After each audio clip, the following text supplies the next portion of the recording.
जब से मैंने होश संभाला है तब से देख रही हूँ कि अपने पैरों पर खड़े होने से पहले हाथ में रिमोट पकड़ा है मैंने। आज मैं जो भी हूँ वो माँ की वजह से। मिनी माँ नहीं, सिनेमा। पूरा एपिसोड देखिए ZEE5 पर।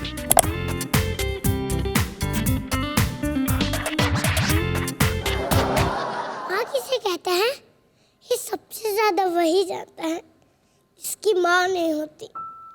मेरी भी माँ नहीं है। पता है वो कैसे मरी? मैंने उसका खून किया है। क्योंकि जब मैं पैदा हुआ, दुनिया में पहली सांस ली, तब मेरी माँ ने आखिरी सांस ली थी। कहते हैं भगवान पापियों को सजा देता है, मगर एक ताज़ा न हुआ बच्चा क्या गुनाह कर सकता है? जो भगवान ने मुझे ये सजा दी, शायद मैंने पैदा होती माँ को डस लिया। यही मेरा गुनाह है और भगवान यही गुनाह की सजा मुझे दे रहा है। ये भगवान भी अजीब है। किसी की नैया पार लगाता है तो किसी की मैया मार गिराता है।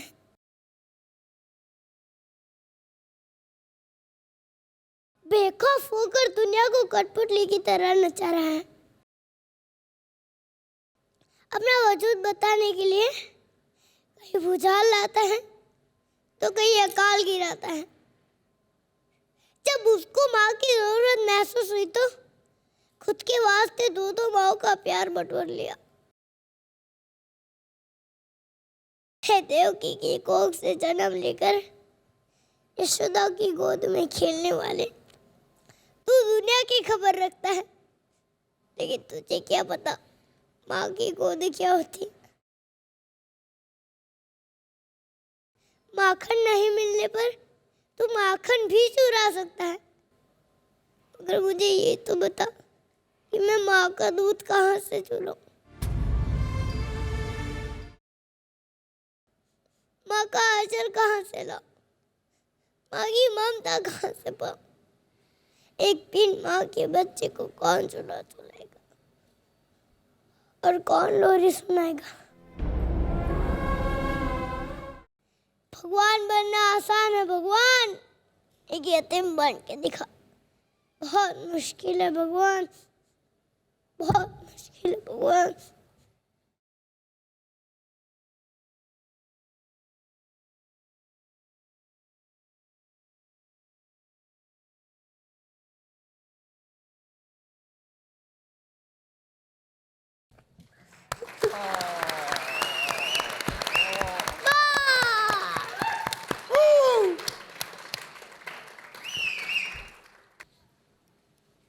हर रविवार यहाँ अकेले बैठे बैठे मैं उन दिनों को याद करती हूँ जब हम खुश थे। कितना मजा आता था। सैटरडे को मम्मी पापा और मैं तीनों लेट उठते, फिर बिल्डिंग की पार्क में घूमने जाते, बहुत मस्ती करते। और रविवार को तो और भी मजा आता था।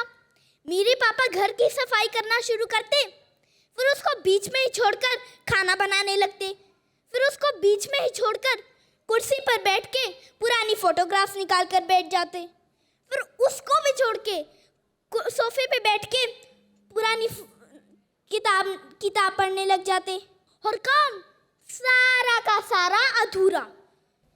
ऐसे ही एक संडे को मम्मी पापा की एनिवर्सरी थी। पापा ने अपने सारे दोस्त और उनकी फैमिलीज को इनवाइट किया। मम्मी से कहा पूरा घर सजाऊंगा और सारा काम खटाक से कर दूंगा।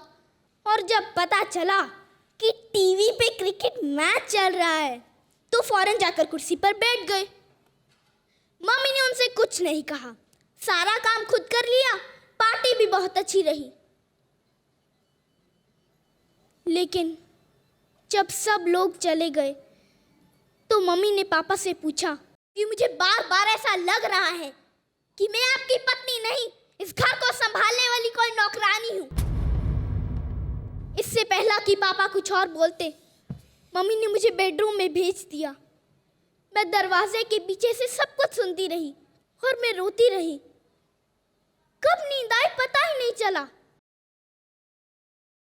सुबह उठी तो पता चला कि मम्मी पापा ने अलग होने का फैसला कर लिया। अनहोनी ये भी उन्होंने ये भी तय कर लिया कि हफ्ते के 5 दिन मैं मम्मी के साथ रहूंगी और सैटरडे संडे पापा के साथ। पिछले 3 साल से हर रविवार की शाम पापा मुझे यहाँ छोड़ जाते हैं और 10 मिनट बाद मम्मी मुझे यहाँ से आकर ले जाती है।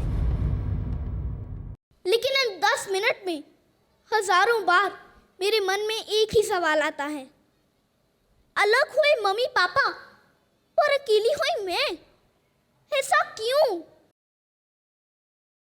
बताओ ना, ऐसा क्यों?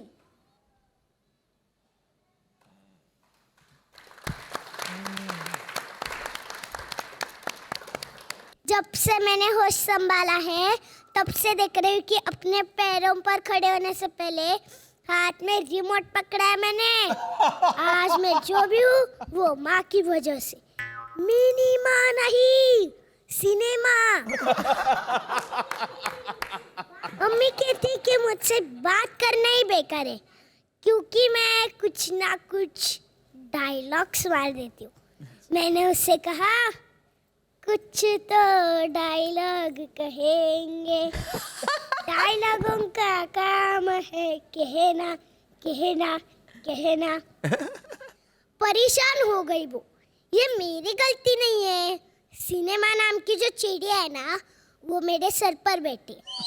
मैं उसे बॉलीवुड बॉलीवुड अरे उड़ना, लेकिन उड़ती ही नहीं। मैं ड्रामा खाती हूँ, मैं ड्रामा जीती हूँ, मैं ड्रामा सोती हूँ, मैं ड्रामा हंसती हूँ, ऐसा मम्मी हमेशा कहती है। बड़े बड़े देश में ऐसी छोटी छोटी बातें होती रहती है। पापा ने मुझसे कहा जब मम्मी गुस्सा हो तब ऐसे ही हंसकर नहीं देखा करते। फिर मैंने कहा चिनाया सेठ जिनके घर शीशे के होते हैं वो दूसरों के घरों में पत्थर नहीं फेंका करते। फिर गुस्से में मेरा रिपोर्ट कार्ड मुझ पर फेंक दिया और पूछा क्या है ये? मैंने कहा हुई ए डैडी मेरा रिपोर्ट कार्ड उठा के मेरे हाथ में दो। आज भी मैं फेंकी हुई चीजें नहीं उठाती। गुस्से में दोनों आकर मेरे बाजू में खड़े हो गए। मैंने कहा तुम दोनों ने मुझे दोनों तरफ से घेर लिया तो चुप हो गए। इतना सन्नाटा क्यों है भाई? ऐसा कह के मैं जाने लगी तब पापा ने मुझे फट से पकड़ लिया। वैसे मुझे पकड़ना मुश्किल ही नहीं हुई नामुमकिन है, लेकिन पापा हमारे घर का कानून है और कानून के हाथ लंबे इसी लंबे हाथों से उन्होंने मुझे पकड़ लिया और गाल पे 2 तमाचे दिए और बोले इस थप्पड़ की गूंज तुम्हें जिंदगी भर सुनाई देगी। आज भी वो गूंज मुझे सुनाई देती है। आजकल मैंने सीधे सीधे बात करना शुरू किया है और डायलॉग्स पे किया है काबू। 2 थप्पड़ की कीमत तुम क्या समझोगे रमेश बाबू?